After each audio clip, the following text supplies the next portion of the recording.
Hi, everyone, and thank you for being here on this Friday, which has been a bit on the chilly side, but nevertheless a beautiful, sunny, and most importantly, calm Friday. This falling on the 5th day of March, and we're headed into a weekend with more sunshine, and in fact, nothing but sunshine until about midweek next week when we got some shower and clouds, but that's a long way away. We'll enjoy the sunshine while we can. I've got two main stories for you this evening. A local woman was seriously injured and life flighted after a single car crash earlier today. The other related to the flooding, which, of course, many McGoffin Countyans, Johnson Countyans, and many from many other Kentucky counties are still trying to, even some just begin the recovery from. Officials such as our governor, Hal Rogers, and others have been touring parts of Kentucky and eastern Kentucky hardest hit by those floods this week and today. But tonight we will talk about an effort to raise some money to target some funds specifically for those individuals and those in McGoffin County as well. You may have heard about a telethon that's coming up this Monday evening at 7 o'clock. It's going to be televised live on CBS, WKYT, and of course out of Hazard as well. And I'll tell you about all of the local connections and how McGoffin County will be involved in that, not just in the production and fundraising side of it, but also, hopefully, some McGoffin County being recipients on the other side of that. I'll be right back with those headlines in just a moment. Go with All-Pro, and you'll always get a perfectly finished project backed by decades of experience and thousands of satisfied customers. Always with the best prices on everything from small to large remodels, bathrooms to kitchens to entire homes, or turnkey new construction on everything from garages, homes to retail space. And seamless gutters, too. And All-Pro still offers 0% financing for up to 18 months and long-term, low-interest rates on those big projects. For an estimate, call this family-owned business today. Spring is always the time for new beginnings and redecorating, or at least adding a few new favorite pieces to your home decor. And the Seasonal Shop has just finished resetting their entire home decor section with all new merchandise. It's all there. Classic favorites, new trends, and the unusual pieces that can set your decor apart from everyone else. Farmhouse, timeless blue and white pottery, natural woods, beaded accents, bohemian, bees, lemons, copper, white pottery, and equestrian. It's all there. And it's all there with local delivery, layaway, and curbside pickup. It's the only place like it. The Seasonal Shop in downtown Sagersville.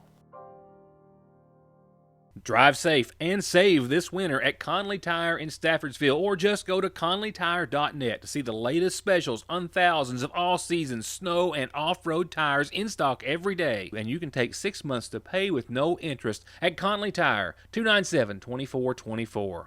From birthdays to ball games and anything in between, feed your crowd with a Sagersville Lee's Famous Recipe party platter piled high with both hot and spicy and crispy buffalo wings, fried pickles, jumbo breast strips, mini corn dogs, and jalapeno poppers, all for just $36.99. And here's a little tip. Always get extra mini corn dogs when you get the party platter at your Sagersville Lee's Famous Recipe. And remember, you can always call ahead 349-3626. A serious crash this morning on Route 40 in McGoffin County resulted in one woman being life flighted from near the scene after her vehicle left the roadway and struck a utility pole. Shortly before 10 o'clock this morning, this passenger car was traveling towards Sagersville on Route 40 when it left the roadway and struck a utility pole. You can see from marks left behind in the pavement and in the earth that the car appears to have just veered off the roadway and then continued along that path for perhaps well more than 100 feet before it collided with the utility pole. The car struck the utility pole with the front passenger corner of the vehicle. The call initially coming into 911 that the female driver had been ejected. It was later learned upon arriving on scene by emergency personnel that the driver had essentially fallen or tried to exit the vehicle, and upon opening the door was lying next to it, but had suffered serious injuries, we believe non-life-threatening, however serious enough that paramedics with the lifeguard ambulance service chose to life flight her from a landing zone established nearby to a trauma center. This was the only vehicle involved, and the female driver was the only person in the vehicle. Appalachia Rises was created by those who created App Harvest, of course, out of Rowan County, the Moorhead-based leader in agritech. And Appalachia Rises has spearheaded an event for this coming Monday to benefit flood victims.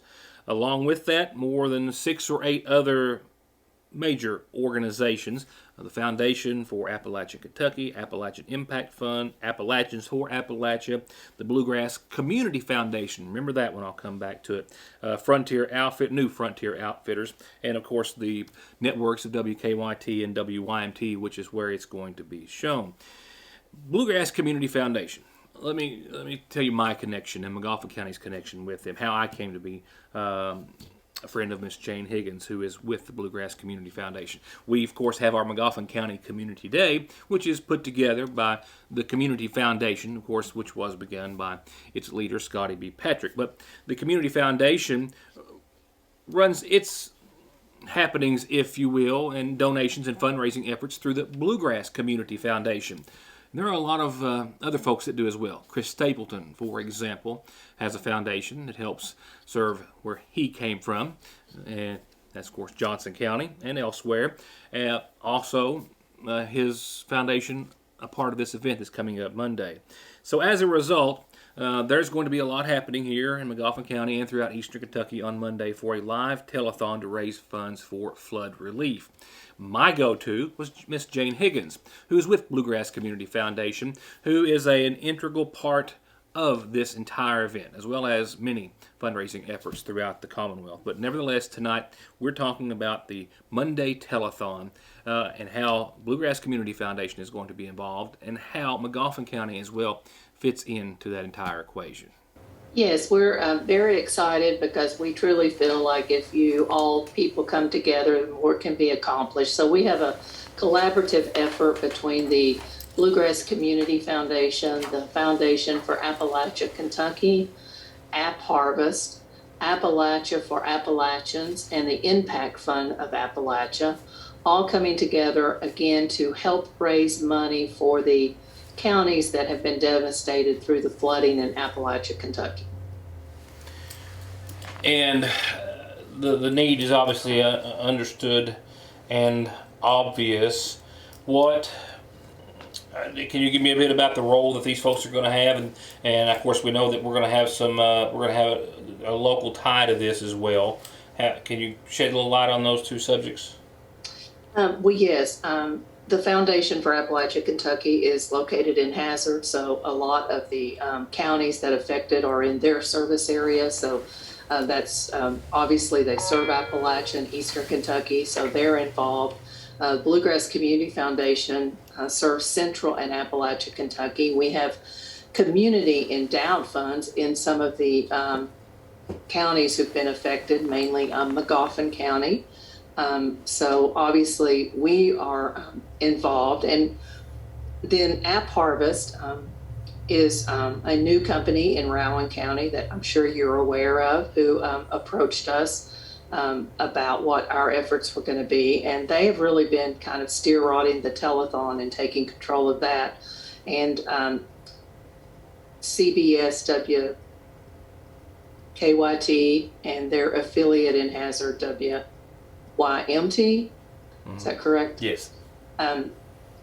They are the ones that will be broadcasting the telethon. We will have local and national artists promoting this fund, which you can go to appalachiarises.org to donate for these flood relief efforts. But at the telethon, which will be held Monday at 7 p.m., there will be local and national artists, mainly with Appalachia ties, throughout the 1 hour event, which will be held Monday at 7 p.m. The fillers upcoming to that will be at the UK basketball game and throughout the weekend to let people know that they can continue to donate throughout the weekend, but the main event is the telethon on Monday. Chris Bailey, as you know, is a local Magoffin County, and it is my understanding that as of today, he will be on site in Magoffin County broadcasting live during the telethon. So we're very excited about that. Will the Magoffin County Foundation be involved in any of this? Yes, the Magoffin County Foundation is a endowed fund which is there to serve Magoffin County for perpetuity for generations to come, and it's there for times like this when disaster hits, whether it's COVID or tornado or flood relief, or whether it is doing specific projects to enhance the county. So we're very fortunate that through very philanthropic Magoffin Countyans and donors that we have a Magoffin County Foundation. And like you said, Rick, we have supported the Community Day, which is so important to the area for years. But yes, in a time like this, when need is so desperate, the Magoffin County Community Fund is there to serve Magoffin County. So over the course of the weekend, you may, if you're watching maybe some Kentucky basketball or some other high-profile events, start to see the telethon publicized and advertised. On Monday, just got off the phone with Chris Bailey. You may have heard of him. He does this weather thing somewhere, and I think he's from here. Just kidding. So I spent a lot of the time in the afternoon talking to Chris, and he will be doing his live portion of the telethon from here in Sayersville. He will be, as well, doing his weather segments during the 4:30, I guess, and 6 o'clock newscast from here live as well. And then he'll have, I think it is 3 segments that he will be broadcasting live during that telethon, which is going to be aired, of course, on those 2 networks. So he's going to be here Monday. Jane's going to be here during that entire telethon. You'll be seeing some musical performances. Can't promise you one from Chris Stapleton, but I can promise he is going to be a part of it, as his foundation is a big part of this event as well. So look for it to be advertised. Look for me to tell you more on Monday. Maybe even have Chris and some other folks here in-house before I put together Monday evening's show. But it will begin at 7 o'clock next Monday. And again, all of this money raised going through Appalachia Rises, which is just kind of the main foundation with others being involved, and that again begun by App Harvest, and all of those funds going to specifically flood victims.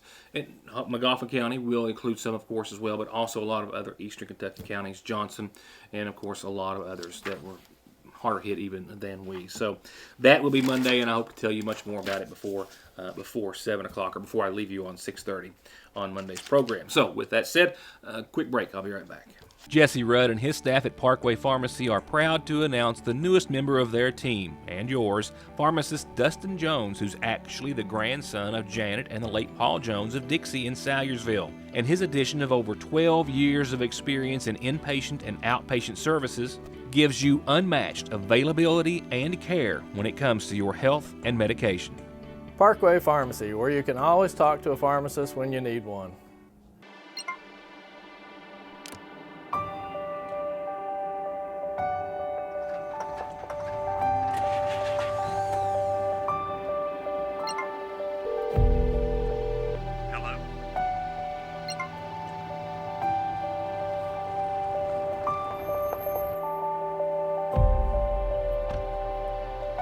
The coverage you need when you need it most.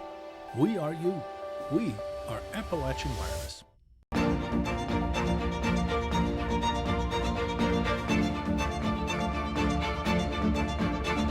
I'm Dr. Jason Zimmerman at Highlands ARH, the healthcare system of Appalachia.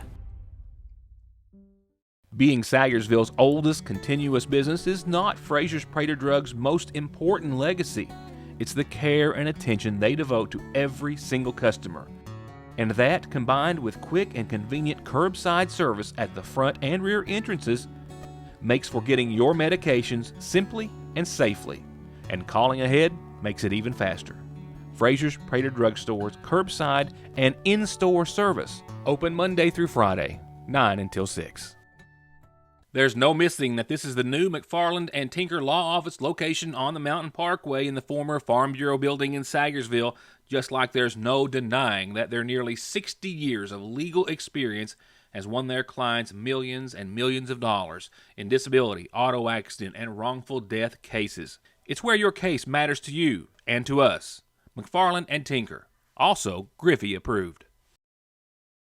Well, if I'd had 100 more hours in the day today, I still wouldn't have got everything done, perhaps still be in the same shape, trying to get out of here early. The boys are playing Harlan County tonight in the Pikeville Invitational tip-off at 6, so I was out of here well before 5. At least I hope I'm going to get out of here before 5.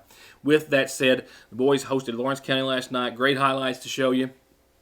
We'll get caught up on all the high school basketball starting on Monday, as next week regular season high school basketball winds down, and the following Monday it's time for the district tournament here in Montgomery County this year. We'll talk about the boys and the girls when I see you back here next week. For now, let's talk about your Licking Valley RECC outlook, which is certainly a nice one. Still a chilly one at times, but still filled with a lot of sunshine. A lot of much-needed sunshine.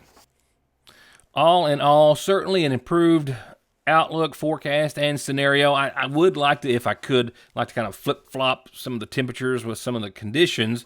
You'll see why when we get to the second page of the 7-day. We've got some beautiful sunshine above and ahead for days. Just not the greatest of temperatures. We'll start with tonight. 26 degrees, back down into the 20s we'll go. Another cold start tomorrow, and we'll have a few more of those. Mostly clear skies tonight, nothing more than a very light wind. Tomorrow, mid-40s again, much like today, but a lot of sunshine. That goes a long way to make it at least look and feel some better, too. But mid-20s again tomorrow night, still clear skies, still calm. Sunday, mid-40s again, mid-20s, more sunshine, more clear skies above. Just a little on the chilly side. Monday of next week, however, we hold on to that sunshine, and then we see an increase. We've got some warm air coming that will push us from the mid-40s on Sunday, well, tomorrow and Sunday, to mid, maybe even upper 50s on your Monday. That's certainly a good pattern. However, while the temperature trend continues, the sunshine not necessarily so. It does for Tuesday. We've still got low 60s, mostly sunny. A beautiful day in the neighborhood. The warmest of the week, however, will be accompanied by some shower chances. Maybe not all of your Wednesday, maybe a mostly sunny and mid-60 day, but showers and clouds do start to work their way in before Wednesday is over. And the warmest day of the bunch will be Thursday, but it's going to be more cloudy than not and filled with some shower chances. But look at that, upper 60s, and then, low 60s by this time next week. Like I said, not a bad forecast. Just that the warmest part of it, I'd like to have a little more sun. Still, not too many complaints. Too many. And that's it. I'm off to Pikeville for boys action tonight. We've got a big weekend ahead, basketball-wise. And as I said earlier, a lot happening around this part of the world on a Monday. And I'll see you back here then for more of that on Your News Today. Good night again, and thank you for watching.